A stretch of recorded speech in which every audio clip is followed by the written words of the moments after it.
여기는요 388페이지 있습니다. 388페이지.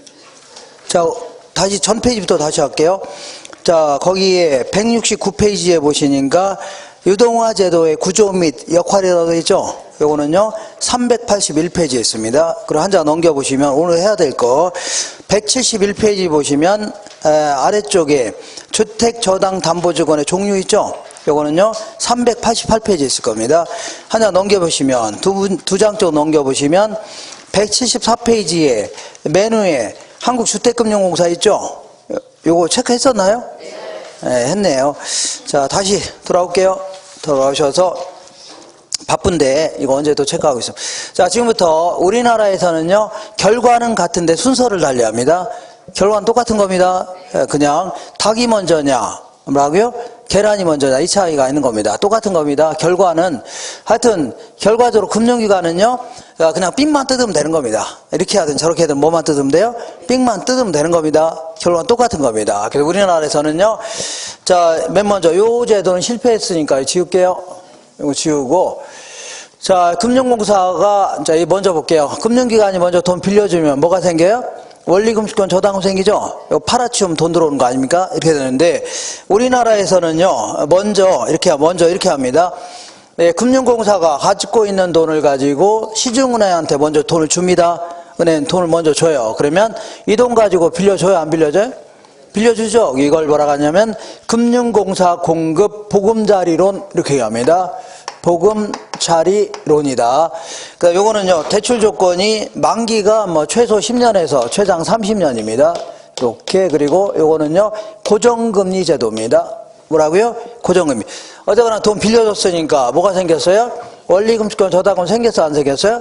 생겼죠? 그러면 바로 이거를 그 전에 돈 받았어요? 안 받았어요? 받았죠? 그러니까 살짝 넘겨주면 되겠네요. 이렇게. 그러니까 결과는 똑같은 겁니다. 결과는 금융기관은요, 그냥 수수료만 챙기면 되는 겁니다. 어떻게 하든 수수 챙기면 돼요. 이렇게. 그러면 이 금융기관이 신한은행이 있다고 치자. 얘들이 하는 일이 뭐예요? 하는 일은 얘들이 일을 대신만 해주는 거 아닙니까? 대신해 주는 거죠. 그리고 들어온 돈에서 삑만 뜯고 넘겨주면 될 거 아닙니까? 그잖아요? 잘 생각할게요. 얘도 하는 일이 도대체 뭡니까? 얘들 일을 대신만 해주는 겁니다. 그죠? 그래서 나중에 들어온 돈을 뭐만 뜯어요? 삥 뜯고 넘겨주는 겁니다. 그렇기 때문에 자, 근데 왜 얘들이 직접 돈을 안 빌려주고 얘들 시켜서 빌려주냐? 왜 그러냐면 금융공사는 전국에 지점망이 있어 없어요? 잘 못 갖췄으니까 시중은행을 통해서 빌려주겠다는 얘기입니다. 그죠? 그러니까 결국은요, 이 금융기관은 금융공사의 시다발입니다. 시다발이 아시나요? 내가 어디 시다발이가 이렇게 어쨌거나 자, 얘랑 얘는 뭐라고요? 한통속입니다. 무슨 통속이라고요? 한통속. 자, 그래서 결국은 구조 자체가 이렇게 되어 있습니다. 이렇게 결국은 주택 소비자, 그 다음에요 MBS의 발행자, MBS의 뭐라고요? 금융공사인 발행자, 그 다음에요 투자자 이렇게 되어 있는 겁니다. 그러면 금융기관이나 은행은 어디가 있어요? 여기 사이에 있을 거 아닙니까? 얘들 사이에 들어가서 얘들 일만 대신해 주는 거죠. 한통속이라는 얘기입니다. 그래서 구조 자체가 소비자, MBS의 발행자, 투자자 이렇게 되는 겁니다. 이렇게. 자, 그리고 우리 MBS의 종류를 얘기할 때는요, 이 지급보증 무시해야 됩니다. 요거는요, 우리나라에서만 IMF에서 벗어나기 위해서 그 정부 투자기관이 지급보증 해주겠다 그런 얘기지, 미국은 그런 거 없습니다. 외국에서는요, 미국 같은 경우는 페니웨이라든가 프레디맥이라는 금융공사 역할을 하는 기관이 있는데 얘네들은 전부 다 주식회사입니다. 뭐라고요? 일반 주식회사예요. 그냥 지급보증 이런 거 없습니다. 그냥 파는 겁니다. 그래서 요거 얘기할 때는 요거 무시해야 돼요. 지급보증 없다고 보셔야 돼요. 그러면 이제 MBS의 종류는 이제 크게 세 가지가 있는데 이렇게 볼게요. 이렇게 이제 박스가 이제 그려질 건데 한 놈, 얘는요 두 놈, 세 놈 이렇게 될까요? 세 놈인데 이렇게 세 가지 형태로 구분하는 가장 큰 차이점이 뭐냐면 돈을 빌려주면 뭐가 생겨요? 원리금권 저당금 생기죠? 이걸 어떤 형태로 이전할 것인가 여기에 따라 달라지는 겁니다. 다시 할게요. 원리금 수취권과 저당권을 어떤 형태로 이전할 것인가 있죠? 여기에 따라서 종류가 달라지는데 여기는 이제 요거는 약어로 좀 기억하셔야 됩니다. MPTS다. 그러니까 이거는 교재마다 그 번역을 다 달리합니다. 좀 다 달라요. 다만 자, 이 약어는 똑같습니다. 이걸 어떻게 얘기하라고요? MPTS 이렇게 가세요. 그리고 얘는요 MBB 이렇게, 얘는요 MPTB 이렇게 기억하세요. MP 뭐라고요? TV. 자, 그리고 굳이 뭐 번역하자면 얘는요 뭐 이체 증권 정도, 얘는요 저당 채권, 얘는요 지불이체 채권 이렇게 얘기합니다. 그래서 요 중에서 요 부분이 가장 중요한 부분입니다. 다른 거 몰라도 요거는 기억할 수 있죠? 요 세 개는 기억하세요? 자, 그러면 구조 자체가 어떻게 되어 있다고요? 소비자, MBS의 발행자, 투자자 이렇게 되는 거죠? 소비자, MBS의 발행자, 투자자, 이것도 마찬가지로 소비자, MBS의 발행자, 투자자 이렇게 되는 거죠. 그러면 이게 이제 가장 전형적인 형태의 오리지널 MBS입니다. 얘는 이렇게 하는 겁니다. 돈을 빌려줬죠? 그럼 뭐가 생겨요? 원리금치권 저당은 생겼죠? 완전히 팔아치운 겁니다. 얘한테 뭐라고요? 팔아치웠어요. 그러니까 원리금 수취권과 저당권을 완전히 팔아치운 겁니다. 이렇게 되셨죠? 그래, 자, 내가 발행자입니다. 내가 얘한테 돈 빌렸어, 안 빌렸어요? 빌려줬으면 담보대출에 관련된 모든 권리 있죠? 이거 딱 팔아치운 겁니다. 나는 그리고 쏙 빠지겠다는 얘기입니다. 근데 나는 완전히 빠질 수 있어, 없어요? 없고 난 들어온 돈만 전달만 해주겠다는 얘기입니다. 아시겠죠? 그러다 보니까 얘는 무슨 금리 제도, 이쪽으로 잠깐 오겠습니다. 요거는 고정금리 제도라고 했죠, 이거. 고정금리 제도인데, 고정금리로 해서. 그러니까 다시 할게요. 내가 이제 발행자가 납니다. 내가 얘한테 돈 빌려줬죠? 그럼 완전히 팔아치운 거. 난 쏙 빠지겠다는 얘기입니다. 그럼 난 들어온 돈만 어떻게 하자고요? 전달만 해주겠다는 얘기입니다. 알겠죠? 얘가 원금이자 갚으면 전달해주겠다는 얘기죠? 못 듣고요? 삥 듣고. 자, 그런데 이거는 고정금이라고 했죠? 고정금리를 5%로 해서 빌려줬는데 나중에 한 3년 정도 지나니까 시장 평균 고정금리가 3% 떨어졌다고 치자. 그러면 소비자 입장에서 갚으려고 안 갚으려고요? 조기상환 하려고 하죠? 아까 있었죠? 뭐 다른 데 빌려서 보금자리론 갚으려고 하죠? 조기상환 하려고 하니까 얘는 조기상환 대금을 받아서 그냥 전달해주면 되죠? 원리금 수취권이 뭐예요? 이 사람한테 받을 돈을 받을 권리 있죠? 다 누가 갖고 있어? 얘가 갖고 있는 거 아닙니까? 그죠? 그러니까 이거 조기상환 했죠? 그대로 넘겨주면 되는 겁니다.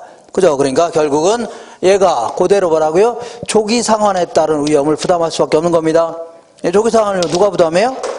투자자가 부담하는 겁니다. 그러니까 30년 동안 안정적 수익을 얻으려고 했더니 한 3년 있다 갚아버린 거 아닙니까? 그러니까 닭 줬던 게 뭐 쳐다봐요? 지붕처당꼴이 되겠네요. 이번에는 거꾸로 시장 평균 고정금리가 9%, 5%, 7% 올랐다고 시작. 그러면 이 발행자 입장에서는 7%로 빌려줄 수 있음에도 불구하고 얼마라고요? 5% 받고 있으니까 열이 받아요, 안 받아요? 받을 거 하나도 없습니다. 왜냐하면 7% 받을 수 있음에도 불구하고 5%만 받았죠? 그럼 그대로 넘겨주면 될 거 아닙니까? 그럼 얘가 손해보는 겁니다. 누가 손해를? 얘가. 이걸 아까 무슨 위험이라고요? 이자율 위험이라고 했는데 기억나시나요? 이거 다 누가 부담해요? 투자자가 부담하는 겁니다. 이번에는 자, 저희 경매 처분했습니다. 돈을 못 7천만 원 받을 권리 누가 갖고 있어요? 얘가 갖고 있는데 나중에 장래시장에 들어온 바람에 돈을 못 갚는다는 얘기죠? 그럼 경매 처분 했어, 안 했어요? 해서 얼마 들어왔어요? 3천만 원 들어왔죠? 그럼 그대로 저당권이 뭐야? 저당권은 물건 팔아서 회수하시는 걸 얘기합니다. 물건 팔아서 회수하시는 걸 누가 갖고 있어요? 얘가 갖고 있잖아요. 그러면 물건 파는 금액이 얼마야? 3천만 원 넘겨주면 되는 거죠? 그러니까 이걸요, 얘가 다 손해보는 겁니다. 그럼 결국은 이걸 채무불이행위험이라는 겁니다. 무슨 위험이라는 거예요? 채무불이행. 이거 다 누가 부담해요? 투자자가 부담하는 겁니다. 자, 그러다 보니까 이 위험이 다 투자자한테 몰려요, 안 몰려요? 몰리는 거죠. 그러니까 거의 안 팔렸습니다, 이게. 그래서 나온 게 요겁니다. 그래서 나온 게 뭐라고요? 요겁니다. 한번 이런 식으로 해보자. 안 팔리니까. 이 발행자가 원리금 수취권과 저당권을 갖고 있으면서, 그러니까 발행자가 담보대출에 대한 모든 권리는 누가 갖고 있어요? 발행자가 갖고 있으면서 어차피 미래 소비자한테 빌려준 돈 있어, 없어요? 있죠. 요걸 근거로 해서 새로운 회사채를 발행했다 생각하시면 돼요. 새로운 일반적인 회사채이죠. 기업들은 채권 발행해요, 안 해요? 근데 이게 새로운 회사채를 발행했다 생각하시면 돼요. 다시 할게요. 자, 돈을 빌려줬으면 뭐가 생겨요? 원리금 수취권 저당권이죠. 요거를 넘겨야 안 넘겨요? 담보대출에 대한 권리는 안 넘기는 거고, 어차피 미래에 받을 채권액이 있어, 없어요? 받을 돈 있잖아요. 빌려준 돈. 요걸 근거로 해서 새로운 회사채 발행했다 생각하시면 돼요. 요때 새로운 회사채는요. 투자자 입장에서 콜 방어권을 행사할 수 있습니다. 콜 방어권이 뭐냐면 조기 상환을 거부할 수 있는 권리입니다. 조금 이따 할게요. 거기 써 있을 겁니다. 이따 할 겁니다. 조기 상환을 어떻다고요? 거부할 수 있는 권리입니다. 자, 그러면 저기 볼게요. 자, 얘가 이제 시장금리가 내려가니까 조기 상환 하려고 안 하려고요? 하려고 하죠? 그럼 조기 상환 받아요, 안 받아요? 받은 다음에 넘겨주려고 했더니 얘가 싫다고 할 수 있어, 없어요? 있다는 얘기입니다. 그죠? 그럼 얘는요, 조기 상환 대금을 받은 상태에서 약속대로 30년 동안 계속 원금이자 줘야 됩니다. 알겠나요? 다시 할게요. 자, 얘가 이제 발행자가 뭘 갖고 있다고요? 원리금수권 저당권 갖고 있죠? 근데 얘가 조기 상환 했어, 안 했어요? 금리가 떨어지면 했죠? 그러니까 넘겨주려고 했더니 얘가 싫다고 할 수 있어, 없어요? 있다는 얘기입니다. 그러니까 얘는 조기 상환 대금 받았어, 안 받았어요? 받은 상태에서 약속대로 20년, 30년 동안은 계속 원금이자 줘야 됩니다. 그래서 결국은 조기 상환 위험, 이거 누가 부담해요? 자, 조기 상환 위험이라든가 이자율 위험, 이거 다 누가 부담하면 발행자가 부담하는 겁니다. 결국 누가 부담해요? 발행자.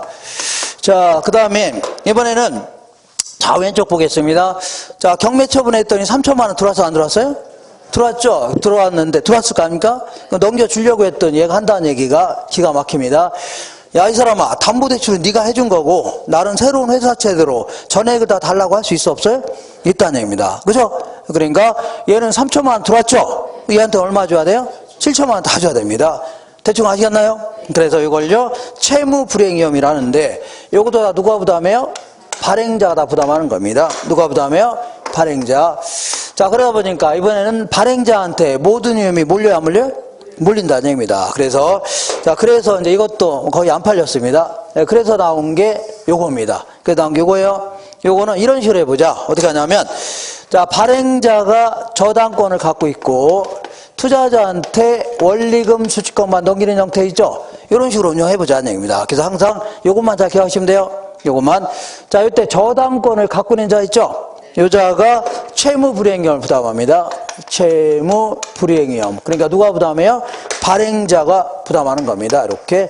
그 다음에 항상 원리금수권 갖고 있는 자 있죠? 그 자가 조기상환위험이라든가 뭘 부담해요? 이자율 위험을 부담하는 겁니다. 이거 누가 부담해요?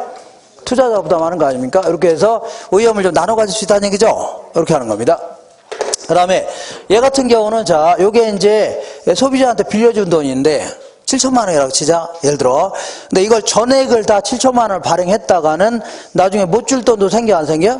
일단은 왜냐하면 나 7천만 원짜리 그 MBS 발행했어, 안 했어요? 했는데 나중에 보니까 3천만 원밖에 회수를 못 할 수 있어, 없어요? 그래도 얘는 얼마 줘야 돼요? 7천만 원 다 줘야 될 거 아닙니까? 약간 감이 오시나요? 그렇기 때문에 얘는 전액을 다 발행하면 돼요, 안 돼요? 안 되고 요만큼은 좀 남겨놓고 있어야 됩니다. 행여나 회수를 못할지 모르니까. 그래서 이거 나중에 팔아서 해결하려고 이걸 초과담보라는 겁니다. 무슨 담보라고요? 초과담보. 이것도 마찬가지로 발행자가 뭘 부담해요? 저당권을 갖고 있으니까 자, 채무불이행위를 부담하는 거죠. 그러니까 얘네들도 초과담보가 있어야 돼, 없어야 돼요? 있어야 됩니다. 전액을 다 발행하면 안 됩니다. 나중에 회수를 못할 수도 있으니까. 이것도 마찬가지로 초과담보가 유지돼야 됩니다. 그죠? 근데 얘를 볼게요. 이거는 MBB고 이거는요 MPTB입니다. 이렇게. 근데 얘를 볼게요. 얘는 자 7천만 원이죠. 이 1천만 원 전액을 다 발행해도 돼요, 안 돼요? 됩니다. 왜냐하면 얘는 들어온 대로 전달만 해주면 되죠. 아, 100원 들었으면 100원 주면 될 거 아닙니까? 1,000원 들었으면 1,000원 주면 되죠.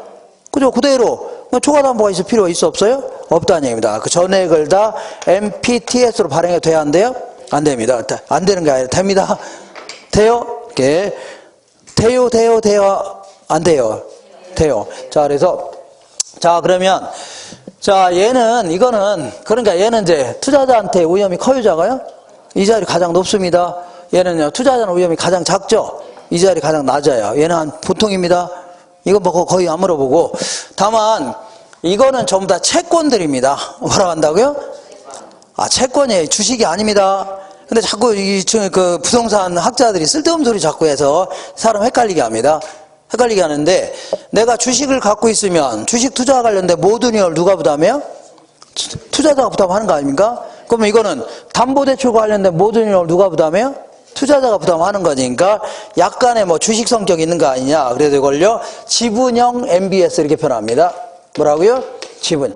근데 이런 표현 자체가 뭐 잘못된 표현인데 자꾸 지분의 성격이 좀 있다 생각하시면 돼요. 주식이라 하시면 안 돼요. 이거 주식이 아닙니다. 돈 빌려준 거에 대한 채권 아닙니까? 이걸 자꾸 이런 식으로 표현하는 거는 바람직한 표현이 아니에요. 근데 자꾸 부동산 학자리 들어가서 출제해요, 안 해요? 자, 그분들이 들어가 출제하니까 자꾸 이거 무시하기 그렇고 그러니까 이거는요, 지분형 MBS. 기억하세요? 그리고 얘는요, 오리지널 회사채입니다. 회사채예요. 그래서 이걸요, 채권형 MBS 해줍니다. 그리고 얘는요, 반반씩 섞어놨어, 안 섞어놨어요? 섞어놨죠? 그래서 이걸요, 혼합형 MBS 해줍니다. 문형이라고요? 혼합. 그래서 요거는, 자, 요거 어떻게, 약간 어렵죠? 근데 할만 해요, 안 해요? 약간 하죠? 그래서 요거는, 그래도 요것도 맞춰야 되겠다. 그럴 경우는요, 얘는요, MPT라고 들어갔어요? 안 들어갔어요? T가 들어갔죠? 투자자가 부담합니다. 누가 부담해요? 투자자. 얘는 B가 들어갔어요? 안 들어갔어요? B는 발행자 하면 들어가 안 들어가요? 발행자다 부담합니다. 누가 부담해요? 발행자 모든 걸 부담해요. 그리고 얘는 TB라고 돼 있어 안 됐어요? 투자자하고 발행자가 반반씩 나눠 갖고 있다는 얘기죠. 이렇게 해서 자, 이 기억할 수 있어 없어요? 있죠. 이렇게 해서 자, 이거 너무 힘들면 요거 있죠. 요거 막판에 이거 암기하고 들어가서 욕한 암기할 수 있어 없어요? 요 정도는 암기해야 되지. 그냥 무슨 국가고시를 거저 먹으려고 하는데 그럼 돼야 안 돼요? 그러면 안 됩니다. 국가가 뭐라 합니다. 그래서 아무래도 국가고시인데, 그죠? 수능 다음으로 국가시험 중에 가장 전통 있는 시험인데, 이걸 자꾸 거저 먹으려고 하면 돼야 안 돼? 안 됩니다. 우리나라에서는 IMF 초창기 때는 MBB 형태로 발행했습니다. 어떤 형태라고요? MBB 형태로 발행하다가 요즘에는 MPTB를 약간 변형시킨 CMO 형태로 발행합니다. 어떤 형태라고요? 이걸 다계층 저당 채권이라는데 얘는 얘랑이랑 똑같은 겁니다. 뭐예요? 다 똑같아요. 그러니까 자, 발행자가 뭘 갖고 있다고요? 저당권. 그다음 투자자가요, 원리금, 수익권 갖고 있습니다. 그리고 조기상환위험 누가 부담해요? 투자자. 채무불이행위험을요, 발행자 부담합니다. 그리고 초과사무도 있어야 돼요. 혼합형입니다. 다 똑같아요. 다 똑같은데 다만 얘는 어떤 식으로 발행하냐면 얘는 이제 MPTB 같은 경우는 이게 이제 소비자한테 빌려준 돈인데 여러 은행에서 구입한 채권액이죠. 비슷한 것끼리 모아놓은 건데 이게 모저당이라고 할게요. 애초에 빌려준 돈. 요걸 기초로 해서 MBS 발행하는 거죠. 근데 얘는 보통 이제 하나의 만기로 발행합니다. 어떤 만기라고요? 만기를 하나로 해서 발행합니다. 근데 얘는요, 만기를 하나로 발행하는 게 아니라 만기를 쪼개서 발행할 수 있어 없어요? 이렇게 1년 만기, 2년 만기, 3년 만기 이렇게 발행할 수 있어 없어요? 맞죠? 하나 만기로 발행하는 게 아니라 얘는 만기를 쪼개서 여러 가지 형태로 발행할 수 있잖아요. 이때 쪼개진 하나하나를요 트렌치 해줍니다. A 트렌치, B 트렌치, C 트렌치, D 마지막 걸 Z 트렌치를 얘기합니다. 이렇게 해서 만기가 짧은 거는요 이자율이 낮습니다. 만기가 긴 거는요 이자율이 높아요. 이렇게 해서 투자자들의 선택의 폭이 넓어질 수 있어 없어요? 있다는 얘기입니다. 예를 들어서 삼성전자가 TV를 한 가지 모델로만 출시해봐요. 그럼 그런 모델 싫어하는 사람이 있어 없어요? 있다는 얘기입니다. 근데 이렇게 만기를 달리하는 다양한 형태로 출시한다면 이런 걸 좋아하는 사람이 있어 없어요? 있고 이런 걸 좋아하는 투자자도 있겠죠? 선택의 폭이 넓어질 수 있다는 얘기입니다. 그래서 여기서 약간 어려운 얘기를 할 건데 얘는 어쨌거나 얘랑 똑같은 겁니다. 그렇기 때문에 얘는 조기상환위험을 원래 누가 부담해요? 투자자가 부담하는 겁니다. 원래 누가 부담해요? 투자자. 근데 만약에 만기가 이제 긴 놈을 갖고 있다고 치자. 만기가 장기인 금융상품을 갖고 있다고 치자. 이거 갖고 있으시죠? 근데 얘는요, 아무리 얘가 조기상환을 하더라도 만기가 짧은 놈부터 채워나가는 식입니다. 얘가 만기가 짧죠? 왜 갚아 나가야 될 거 아닙니까? 아무리 조기상환을 한다 하더라도 뭐라고요? 만기가 짧은 놈부터 탁탁 채워나가는 겁니다. 그렇기 때문에 만약에 만기가 아주 긴 놈을 갖고 있으면 알아서 만기 동안에 원금이자 다 받아요, 못 받아요? 다 받는 겁니다. 아무리 조기나 하더라도 만기가 될 때까지 원금이자 다 받는 거죠. 그러니까 얘는 콜 방어권이 있는 건 아니고 콜 방어가 가능하다 이렇게 표현합니다. 뭐 가능하다고요? 콜 방어가 결과적으로 가능한 형태가 됩니다. 조기 상환을 결국은요 거부한 형태가 된 거죠. 결과적으로 아무리 조기나 하더라도 끝까지 받는 거 아닙니까? 그러니까 조기 상환을 결과적으로요, 그 방어한 형태가 되는 겁니다. 이렇게 해서 여기부터 여기까지 정리하셔야 되는데 큰일 났네 이거. 잘 정리해서 알아서 더 이상 뭐. 자, 그러면 한번 문제를 통해서 확인해 보겠습니다. 173페이지 볼게요. 메뉴에 보니까 주의해 갖고 우리 문제에서는요, 이 저당권을 저당채권 집합물에 대한 소유권 이렇게도 표현합니다. 이렇게 하니까 이렇게 알고 계세요. 그 다음에 채무 불이행 위험을 다른 말로요, 원금 손실 위험. 그러니까 원래 7천만 원 받아야 되는데 3천밖에 못 받았다는 얘기죠. 원금이 손실됐다 그런 얘기입니다. 그리고 이 콜 방어권이라는 것은요, 조기 상환을 거부할 수 있는 권리, 이걸요 콜 방어권 해줍니다. 1번 볼게요. 1번. MPTS란 지분형 주택저당증권으로, 자, 요거는요, 지분형 주택저당증권으로 관련 위험이 다 누구한테 이전돼요? 투자자한테 이전됩니다. 4번 볼게요. 자, 항상 그 앞에 있는 숫자는 그 한글로 무시하시고 항상 요걸로 기억하세요. MBB 형태로 기억하세요. 문제 읽더라도. 그리고 문제에서 항상 요거를 영어로 쫙 적어준 다음에 앞에다가 MPTS 이렇게 적어줍니다. 요걸로 기억하세요. 다른 거 하면 상당히 헷갈립니다. 그리고 교재마다 다 해석을 좀 달리합니다. 용어를 달리해요. 그러니까 다만 자, 이 그 약어는 똑같습니다. 약어. 자, 그래서 4번 볼게요. MBB는 이렇게 해줘야 돼요. MBB는 주택저당 채권에 대한 원리금 수취권과 저당권을 발행기관이 보유하면서, 자, 얘는 누가 보유해요? 발행기관이 보유하죠. 발행기관이 보유하면서 자신의 부채로 된 채권을 투자자에게 매각하므로 발행자가 채무 불이행 위험 및 조기 상환 위험을 다 부담하죠. 이거 발행자가 부담하는 거 아닙니까? 다 부담하죠. 자, 그 다음에 6번 볼게요. MBB의 투자자는요, 최초의 주택저당채권 집합물에 대한 소유권을 갖지 않는다. 밑줄 쳐볼게요. 주택저당채권 집합물에 대한 소유권, 여기까지 밑줄 쳤죠? 쳤어 안 쳤어요? 여기까지를 밑줄 친 다음에 이걸 저당권 해주는 겁니다. 뭐라고요? 저당권. 아까 위에 썼죠? 그러니까 MBB의 투자자는 저당권을 갖지 않는다. 자, MBB의 투자자는 저당권 가져요 안 가져요? 얘가 갖고 있잖아요. 저당권을 갖지 않는다. 맞는 겁니다. 8번 볼게요. MPTB는 MPTS하고 MBB를 혼합한 특성을 지닙니다. 자, 얘는 얘랑 반반씩 섞어놓은 거죠? 그러니까 혼합한 성격이다 해줍니다. 그 다음에 자, 9번 볼게요. CMO의 발행자는 주택저당채권 집합물을 가지고, 자, 주택저당채권 집합물 밑줄 쳐볼게요. 요거를요, 저당권 해줍니다. 저당권. 그러니까 발행자가 저당권을 가지고 일정한 가공을 통하여 오염 수익 구조가 다양한 트렌치의 증권을 발행하고 있다는 얘기죠. 맞는 거고. 자, 11번 볼게요. CMO는 트렌치별로 적용되는 이자율과 만기가 다른 것이 일반적이죠. 다른 것이 일반적이다. 이렇게 해서 몇 번 읽어보세요. 이렇게 해서 특히 욕한 조심하세요. 욕한. 자, 그러면 이렇게 장황하게 설명했던 거 지워도 되죠? 괜히 물어봤네요. 그냥 지우지.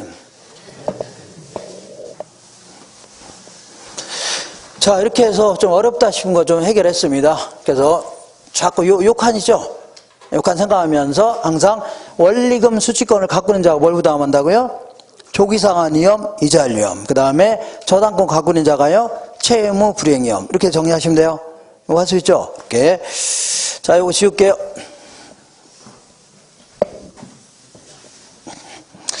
자, 지금부터는 뭘 좀 알아볼 거냐면 한 장 넘겨볼게요. 174페이지 볼게요. 거기에 주택금융공사라고 있어 없어요? 요거를 가끔 물어보는데, 물어보는데 일단은 주택금융공사의 역할을 좀 생각해 볼게요. 얘는요, 자, 1987년도에 설립한 주택금융신용보증기금 이렇게 했었는데 옛날에는 이걸 주택신보 이렇게 했습니다. 주택신용보증기금. 이게 얘들이 뭘 하던 기관이냐면 각종 대출을 보증해 주던 기관입니다. 대출을 보증해 주던, 자, 이거 정부 투자기관입니다. 특히 자, 이 국민주택 규모 이하의 아파트 구입한 사람 있죠? 은행들한테 그러는 겁니다. 니들 그 중도금 같은 거 대출 해줘라. 나중에 회수 못하면 갚아주겠다는 얘기입니다. 보증이 뭐야? 회수 못하면 갚아주겠다는 얘기죠. 그리고 국민주택 규모 이하의 아파트 건설사들 있죠? 얘들 돈 빌려주라는 얘기입니다. 나중에 분양이 안 돼서 회수 못하면요, 갚아주겠다 그런 얘기입니다. 갚아주겠다는 얘기죠. 아니면 전세자금 대출 같은 게 사실상은요, 신용대출입니다. 그렇기 때문에 금융기관은 뭐 대출을 상당히 꺼려하는데 그러지 말라. 자, 그 극빈층들한테 전세자금 막 대출해줘라. 나중에 회수 못하면 갚아주겠다는 얘기죠. 요걸 주로 하던 그 정부 투자기관입니다. 그 다음에 이제 99년도에 설립한 회사가 있었는데, 코모코라고 해서, 이거는요, 앞자리 딴 겁니다. 코리아 모기지 한 겁니다. 이걸 주택 저당채권 유동화 주식회사에 주는데, 얘들이 이렇게 이제 MBS를 발행하려고 나온 특수목적 회사입니다. 그래서 얘네들이, 자, 일단은 보금자리론을 공급해야 하네요. 요거 공급하려면 돈이 있어야 돼, 없어야 돼요? 있어야 돼. 이걸 MBS를 발행했던 겁니다. MBS를 발행했던 거예요. 이렇게. 자, 요 두 기관이 합병이 됐습니다. 합병이 돼서 2004년도에 명실공히 주택금융공사로 명칭이 바뀌었습니다. 그래서 옛날에 이제 주택신보가 하던 일, 그 다음에 코모코 하던 일 있죠? 요거를 같이 합니다. 그래서 다음 중에 금융공사 역할이 아닌 것은 하면 요거 집어넣으시면 돼요. 그러면 여기서 뭐 하나가 비어있어, 안 비어있어요? 요거 비어있죠? 요건 또 뭐냐 하면, 자, 우리가 일반적인 저당은 어떻게 하냐면 주택을 담보로 잡아야 안 봐요? 자, 아파트 사는 사람한테 담보를 잡고, 담보 잡죠? 이렇게 해서 이제 돈을 이제 한 1억이면 1억 빌려줄 거 아닙니까? 아파트 구입하는 사람. 그런 다음에 만기가 한 15년이라면 15년 동안에 걸쳐서 원금이자를 이렇게 회수해 나가는 형태 아닙니까? 이렇게. 자, 이렇게 해서 원금이자를 이렇게 회수해 나가는 이런 형태를요, 일반적인 저당, 이렇게 얘기합니다. 일반적인 뭐라고요? 저당. 근데 역이라는 게 뭐예요? 거꾸로 돼 있다는 얘기죠? 역저당하면 거꾸로 되는 겁니다. 얘는 그렇게 모양이 잘 보세요. 거꾸로 돼 있습니다. 요거는 60세 이상인 사람들한테 매달 주택을 담보 잡고서 주택 한 채 있는 자가 원칙입니다. 얘들한테 생활비 형태로 빌려주는 겁니다. 얘들이 하면 그러네요. 이분들한테 생활비 형태로 빌려주죠.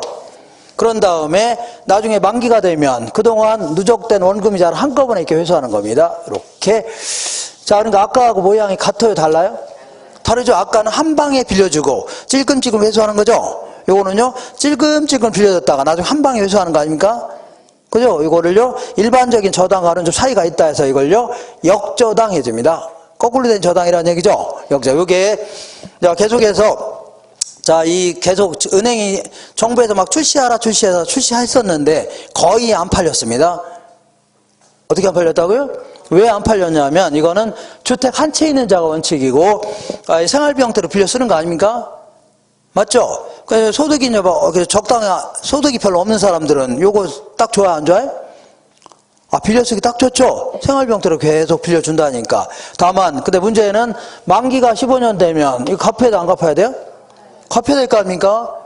근데 집 한 채 있는 자가 돈이 많은 사람이 이런 거 빌렸을까요? 안 빌렸을 거 아닙니까? 소득 별로 없는 사람들이 아닙니까? 그러니까 어쩔 수 없이 집 한 채 있는 거 홀라당 팔아야 되죠? 팔고 나왔더니 갈 데가 있어, 없어요? 큰아들한테 갔더니 뭐라고요? 지금 와이프가 싫어한답니다. 그래서 작은아들한테 갔더니요, 사업이 안 돼서 요즘에 딴 데 가버려요. 힘들다고, 짜증난다고. 그리고 하와이에 있는 딸한테 갔더니 뭐라고요? 여기는 그 영어가 안 되면 여기서 못 산답니다. 코리아로 돌아가랍니다. 그죠? 그러니까 어떻게 했어요? 뭐 서글퍼요, 안 서글퍼요? 집 한 채 하나 날리고 났더니 서글프죠? 이거 안 팔렸습니다. 이 상품에 대해서 2007년도 7월 달부터 금융공사가 보증은석을 했습니다. 보증서는 조건은요, 원칙적으로 사망 시까지 해라. 돌아가실 때까지 하라는 얘기죠. 계속 빌려주라 아닙니다. 그러면 만약 이분들 오래 살 수 있어, 없어요? 그러면 담보가치를 막 초과해서 빌려줄 수 있는 거죠. 막 계속 빌려주라 하니까 98세까지 사셨으면 계속 빌려줬을 거 아닙니까? 그러면 만약 회수를 못한다면요, 갚아주겠다는 겁니다. 누가요? 금융공사가. 이거 되겠나요? 그래서 요 상품의 이름이 어디 갔어요? 주택을 담보로 해서 60세 이상인 사람들한테 연금의 형태로 지급하는 금액이죠. 이 상품에 대해서 보증을 서겠다는 얘기입니다. 이걸 줄여서 주택연금보증이라는 겁니다. 요거는 그 시중은행이 돈을 빌려주는 겁니다. 그리고 누가 보증 서는 거라고요? 금융공사가 보증 서는 겁니다. 되셨죠? 이렇게 하시고. 자, 그러면 요거는 이렇게 볼게요. 요 상품은요, 이렇게 지금 요 상품은, 자, 일단은 우리 시험에서는 요 상품 있죠, 요 상품은 한 문제 나오기 힘들어요. 한 문제 나오기 힘들고 지문에 끼어들 수는 있습니다. 그냥 한두 개 정도 끼어들 수 있어요.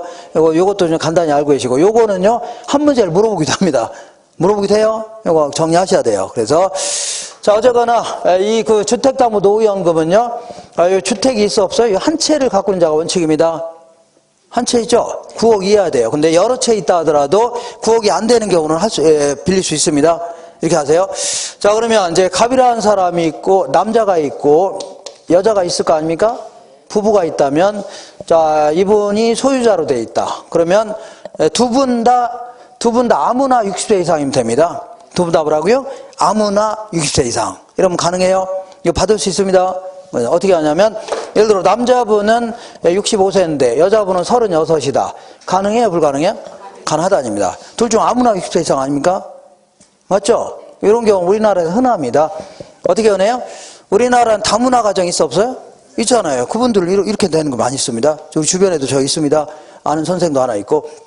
자, 그리고, 자, 근데 이거는 가능한지 이제 질문해 볼게요. 자, 남자는 42살인데, 여자는요, 67세다. 가능해, 불가능해? 가능합니다. 왜냐하면, 둘 중 아무나 60세 이상이면 될 거 아닙니까?